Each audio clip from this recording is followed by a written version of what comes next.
ಅವರು ನಾನು ಮುಖ್ಯಮಂತ್ರಿಗಳು ಅಣ್ಣ ತಮ್ಮಂದಿರ್ತಾರ ಅಂತ ಹೇಳಿದ್ದಾರೆ. ಆದರೆ ಡಿ ಕೆ ಶಿವಕುಮಾರ್ ಅವರ ತಾಯಿ ಒಂದು ಮಾತು ಹೇಳಿದ್ದಾರೆ, ಅದು ನಾನು ಹೇಳೋದಿಲ್ಲ. ಡಿ ಕೆ ಶಿವಕುಮಾರ್ ಅವರು ಹೋದಾಗ ಅವ್ರ ಮನೆಗೆ ಮುಖ್ಯಮಂತ್ರಿಗಳಿಗೆ ಆ ವಿಡಿಯೋ ತೋರಿಸಲಿ, ಅದು ಗೊತ್ತಾಗತ್ತೆ. ಆಮೇಲೆ ಡಿ ಕೆ ಶಿವಕುಮಾರ್ ಅವರು ಮಾತೆತ್ತಿದ್ರೆ ನನ್ನ ಬ್ರದರ್ ಅಂತಾರೆ. ಕುಕ್ಕರ್ ಬಾಂಬ್ ಬಿಟ್ಟವ್ರನ್ನೂ ಬ್ರದರ್ ಅಂದಿದ್ರು. ಬೆಂಗಳೂರಲ್ಲಿ ವಿಷಯ ಬಂದಾಗ್ಲೂ ನನ್ನ ಬ್ರದರ್ ಅಂದಿದ್ರು. ಯಾವುದೋ ಒಂದು ಲಿಸ್ಟ್ ಓದಿದಾಗ್ಲೂ ಕೆಲವರನ್ನ ನನ್ನ ಬ್ರದರ್ ಅಂದಿದ್ರು. ಈಗ ಮುಖ್ಯಮಂತ್ರಿಗಳನ್ನು ಕೂಡ ನನ್ನ ಬ್ರದರ್ ಅಂದಿದ್ದಾರೆ.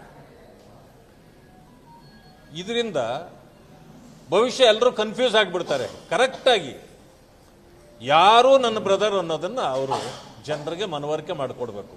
ನನಗೆ ಗೊತ್ತಿರೋ ಮಟ್ಟಿಗೆ ಡಿ ಕೆ ಸುರೇಶ್ ಅವರು ನಿಜವಾಗಿಯೂ ಅವರ ಬ್ರದರ್, ನನಗಷ್ಟೇ ಗೊತ್ತಿರೋದು.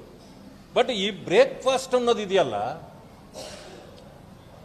ಈ ಕುಲಗೆಟ್ಟ ರಿಲೇಶನ್ಶಿಪ್ ಇರುತ್ತಲ್ಲ, ಇದು ಒಂದು ಬ್ರೇಕ್ಫಾಸ್ಟ್ನಲ್ಲೇ ಎಲ್ಲ ಸರಿ ಹೋಗುತ್ತೆ ಅನ್ನೋ ಇದಿದೆಯಲ್ಲ ವಾದ, ಇದು ಕೇವಲ ಸಿನಿಮಾ ನೋಡುವಾಗ ಇಂಟರ್ವಲ್ಸ್ ಅಂತ ಬರುತ್ತಲ್ಲ, ವಿರಾಮ ಅಷ್ಟೇ. ಇದು ನಿಜವಾಗಿಯೂ ಒಂದು ಬೃಹನ್ ನಾಟಕ. ಈ ನಾಟಕದಿಂದ ಏನೂ ಪ್ರಯೋಜನ ಆಗಲ್ಲ. ಜನರಿಗೆ ಇವರ ನಾಟಕ ಬೇಕಾಗಿಲ್ಲ, ಅಭಿವೃದ್ಧಿ ಬೇಕಾಗಿದೆ, ಜನರ ಸಮಸ್ಯೆಗಳಿಗೆ ಪರಿಹಾರ ಬೇಕಾಗಿದೆ ಅನ್ನೋದು ನನ್ನ ವಾದ. ಯಾವುದೋ ಒಂದು ಲಿಸ್ಟ್ ಓದಿದಾಗ್ಲೂ ಕೆಲವರನ್ನ ನನ್ನ ಬ್ರದರ್ ಅಂದಿದ್ರು. ಈಗ ಮುಖ್ಯಮಂತ್ರಿಗಳನ್ನು ಕೂಡ ನನ್ನ ಬ್ರದರ್ ಅಂದಿದ್ದಾರೆ. ಇದರಿಂದ ಭವಿಷ್ಯ ಎಲ್ಲರೂ ಕನ್ಫ್ಯೂಸ್ ಆಗಿಬಿಡ್ತಾರೆ. ಕರೆಕ್ಟಾಗಿ ಯಾರು ನನ್ನ ಬ್ರದರ್ ಅನ್ನೋದನ್ನು ಅವರು ಜನರಿಗೆ ಮನವರಿಕೆ ಮಾಡಿಕೊಡ್ಬೇಕು. ನನಗೆ ಗೊತ್ತಿರೋ ಮಟ್ಟಿಗೆ ಡಿ ಕೆ ಸುರೇಶ್ ಅವರು ನಿಜವಾಗಿಯೂ ಅವರ ಬ್ರದರ್, ನನಗಷ್ಟೇ ಗೊತ್ತಿರೋದು. ಬಟ್ ಈ ಬ್ರೇಕ್ಫಾಸ್ಟ್ ಅನ್ನೋದು ಇದೆಯಲ್ಲ,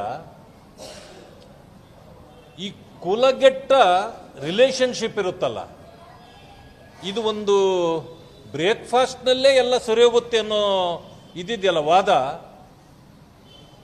ಇದು ಕೇವಲ ಸಿನಿಮಾ ನೋಡುವಾಗ ಇಂಟರ್ವಲ್ಸ್ ಅಂತ ಬರುತ್ತಲ್ಲ, ವಿರಾಮ ಅಷ್ಟೇ. ಇದು ನಿಜವಾಗಿಯೂ ಒಂದು ಬೃಹನ್ ನಾಟಕ. ಈ ನಾಟಕದಿಂದ ಏನೂ ಪ್ರಯೋಜನ ಆಗಲ್ಲ. ಜನರಿಗೆ ಇವರ ನಾಟಕ ಬೇಕಾಗಿಲ್ಲ, ಅಭಿವೃದ್ಧಿ ಬೇಕಾಗಿದೆ, ಜನರ ಸಮಸ್ಯೆಗಳಿಗೆ ಪರಿಹಾರ ಬೇಕಾಗಿದೆ ಅನ್ನೋದು ನನ್ನ ವಾದ.